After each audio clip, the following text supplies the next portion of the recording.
Our good old friend Mike Florio had some thoughts on the Minnesota Vikings, specifically signing that guy right there, Ryan Tannehill. So we'll talk about it on today's show, and also second half of today's program. We will answer your guys' questions as a part of our mailbag. But guys, we're closing in on 42,000 subs, and there's no better person to put up here besides two-time All-Pro long snapper. Special teams players matter as well. So if you guys haven't already, hit that sub button. We're trying to hit 42K for my man Andrew DePaula. So if you guys could hit that sub button, prove that long snappers matter as well, and support the show and subscribe to the channel. All right, let's break it down. Our good old friend Mike Florio, he threw out the wild idea that the Vikings should sign Ryan Tannehill after the joke of a performance that Sam Darnold put out there against the Jacksonville Jaguars. So, Mike Florio, this is what he said.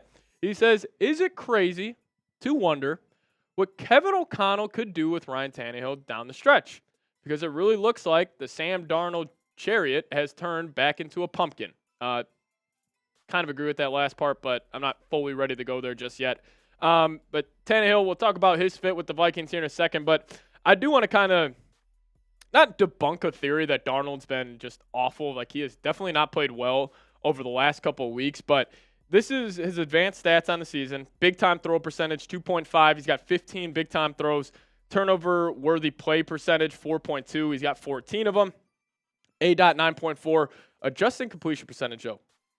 They take your completion percentage, and they, factor in, like, drops and just, other BS that could happen on the football field. But he's at 77.1.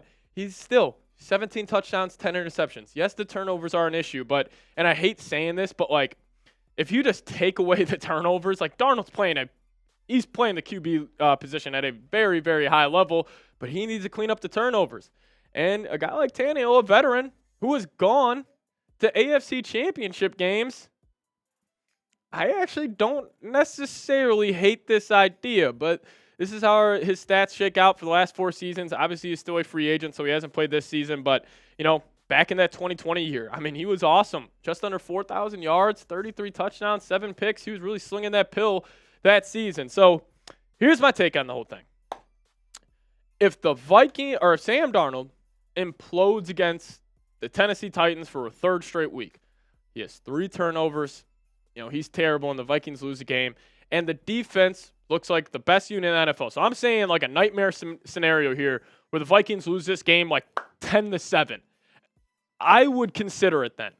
Then I think the Vikings need to go back, reevaluate, and see other options at the quarterback position because, you almost want to tell the other guys in the locker room, be like, hey, yeah, we're still all in on winning this year. Like, nobody's kind of starting position is safe. And if Sam Darnold's literally losing you football games, then I wouldn't hate this idea. Also I do not want Nick Mullins. I would much rather have them go out and sign a veteran like Tannehill instead of putting Nick Mullins, in the lineup. But I also had this thought on Darnold. Like, what if this is just a learning curve throughout the season? Like, he looked so good during the first 5 weeks. And what if just these last couple of weeks is just kind of him going through the ups and downs of the NFL season? So I got a little bold prediction here. Again, drinking purple Kool-Aid. Maybe I'm too optimistic. Yada, yada, yada. You guys tell me all the time in the comment section. But I think Darnold's going to tear it up this weekend.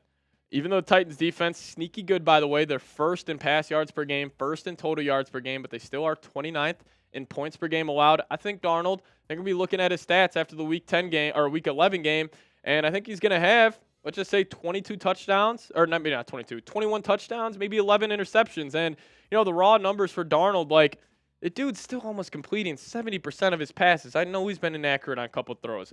Specifically that corner route where he threw the pick to Justin Jefferson, but he's still been good, man. His QB rating is just under 100. If he goes out there and he has a 3-touchdown, no pick performance, he's got 20 tuds, 10 interceptions.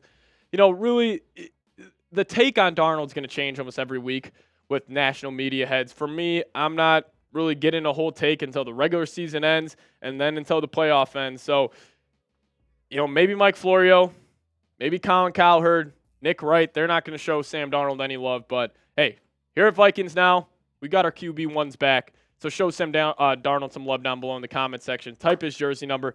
Give me those 14s down below. Coming up next here, mailbag time, where we answer your questions from our lovely, lovely fans here at Vikings Now. But before we do so, got to give a massive shout out to today's presenting sponsor, and that is PrizePicks. If you guys download the PrizePicks app today, use promo code CLNS after you make your first $5 lineup. You guys will get $50. You heard that correct. $50 instantly after you play that first $5 lineup. So what is PrizePicks? PrizePicks is the best place to get real money sports action with over 10 million members and billions of dollars in award and winnings. PrizePicks has made daily fantasy sports accessible to all. You just pick more or less on at least 2 players for a shot to win up to 100 times your cash. Run your game all season long on PrizePicks. And if you guys are going to watch the Timberwolves or the Wild play or obviously the Vikings play, you guys want to make those games more interesting, PrizePicks is the #1 way to do so. You think Jefferson's going to get more than 83.5 receiving yards next week? Take the more. Lamar Jackson passes more than 1.5 touchdowns this weekend? Take the more. Whatever you guys want to do, just do it at PrizePicks. So download the app today. Use code CONS. Get $50 instantly after you play your first $5 lineup. One more time, code CONS, $50 instantly after you play your first $5 lineup. Shout out to PrizePicks for sponsoring today's show. Run your game. T Sugar coming in with a $5 super chat. We appreciate you, man. Saying, Seeps, what up? What about moving Addison and Jefferson with motion pre-snap to minimize defense bump coverages? I love the thought here. Like, I really do. Like, it makes a lot of sense. But I will say Kevin O'Connell, he does this a whole lot. Like, you know, if the Vikings weren't moving Addison and Jefferson pre-snap, then, yeah, I would probably be getting up here pounding the table. Vikings need to do this, but they've kind of already done it a lot this season. Maybe they could do it more just to get them more one-on-one looks. The one thing I would say about watching the film over the last couple of weeks, I feel like the Vikings on a lot of plays, they got receivers running in the same area. I don't know if that's play design or if that's just miscommunication on the receivers front, but that's definitely something that's a concern for me. But T-Sugar, I agree with you. Get Addison, get Jefferson moving. You know what I want? I want maybe some handoffs to these two. Remember last year, he would put Jefferson in the backfield all the time next to Kirk Cousins, and we saw many touchdowns come from that. So maybe use that a little bit more this year. Put Addison in the backfield, because could you imagine you're a defender on the opposing team, and it's Sam Darnold in shotgun. He's got Addison and Jefferson next to him. You're like, whoa, where did that look come from? And with how versatile and explosive those guys are, I think it could be successful. So T-Sugar, appreciate the question. Lantern Signals coming in saying, what does Sam need to do to reduce picks? That's a great question here, Lantern. I mean, obviously, 6 turnovers the last 2 weeks, not good. What does he need to do to reduce it? Probably stop staring down Justin Jefferson. Like, all of his last 4 picks have came when he was targeting Jefferson, which is obviously not a good sign. That's probably my quick answer to you, but also you just got to be more accurate. Like, on a lot of these interceptions, like the corner route to Jefferson specifically this past week, he was just a step late.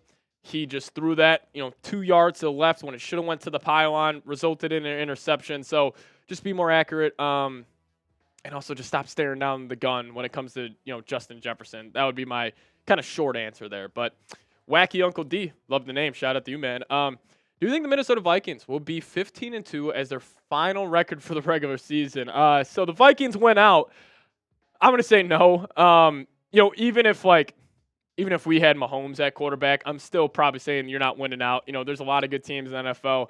Anything can happen on just a game-to-game basis. So probably not, but I got the Vikes going 13-4 as their final record this season. And I think it's really going to come down to that Week 18 game versus the Lions. I've been saying this, honestly, for the past 2 months. It's not just going to be for the NFC North. It will be for the #1 seed in the entire conference. And that's going to be huge, because the difference between the 1 and the 5 seed, like, if you're the 1 seed, 2 home playoff games, you're in the Super Bowl.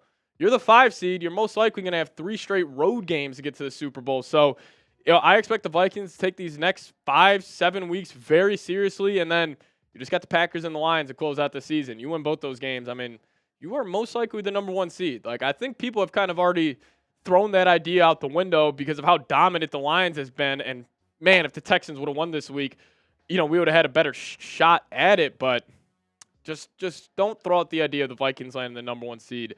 Kind of the point I want to make there. But Joe Knox saying, do you think Sam Darnold is mainly looking for Justin Jefferson? Oh, Joe, you are so right. 100%, man. Like, the last 4 interceptions for Darnold have all came when he's targeting Justin Jefferson. And, honestly, I don't blame him. Like, I never played quarterback in my life, but I'll tell you what, if I was a quarterback and I had number 18 on the outside, I would be looking his way a whole lot more. But, I would get it a little more if if Darnold was only throwing his picks to Jefferson, if we had no other weapons. But now with Hawk back, now with Addison, like, still in the lineup, like, just look those guys this way. Use even Josh Oliver looks like freaking baby Gronk out there. Like, he looks amazing. So, yeah, I think you definitely, every single play, his first read, like most quarterbacks, would be to Justin Jefferson. So, Michael Thomas saying, watching them last week, you think we'll beat them by 27.5 points? I'm going to say no on that. I had my score prediction? I put it out. I think I had 27-9 as my score prediction versus the Titans. I really, really like that because, last 2 weeks, Vikings still move the ball very, very well. It's just turnovers were a big issue why they only put up 12 points. Like, they finished some of those drives, man. Like, you're putting up a whole lot more. But, Michael, I'm going to say no to the 27.5, but appreciate you tuning in. Christian, what up? As a Steelers fan, I disagree with your points about my team. Also, please go look up what Giants and Jets defensive ranks are. We smacked them teams. LOL. Y'all should be top 6. I agree. Christian, appreciate you. Steelers fan tuning into the show. Listen, my whole argument to the Vikings being higher than the Steelers, which just has to feel like the Vikings have better wins. But listen, I think the Steelers should be in the top 10 as well. Undisputed in the top 10. Yeah, I get what you're saying. But also, Vikings also beat the crap out of the Giants and the Jets as well. It's kind of be my rebuttal to that. But, hey, Steelers, if you're a Steelers fan, you got a lot of high hopes for the rest of the year. So, shout out to Christian, Steelers fan tuning in. Love that. But let's close out today's show with a little real one roll call. I am catching, by the way, a massive cramp in my left foot right now. I'm not even kidding to you guys. I had to take my shoe off in the middle of that cut. My foot is on fire right now. Holy cow. If you guys made it to the end, give me a scold down below in the comment section. And also, I'm on Twitter at PatSieps. Give me a follow over there. I'll give you guys a follow right back. But holy cow, guys. I just caught the nastiest cramp in my left foot. But we'll get out of here. As always, Skol Vikes.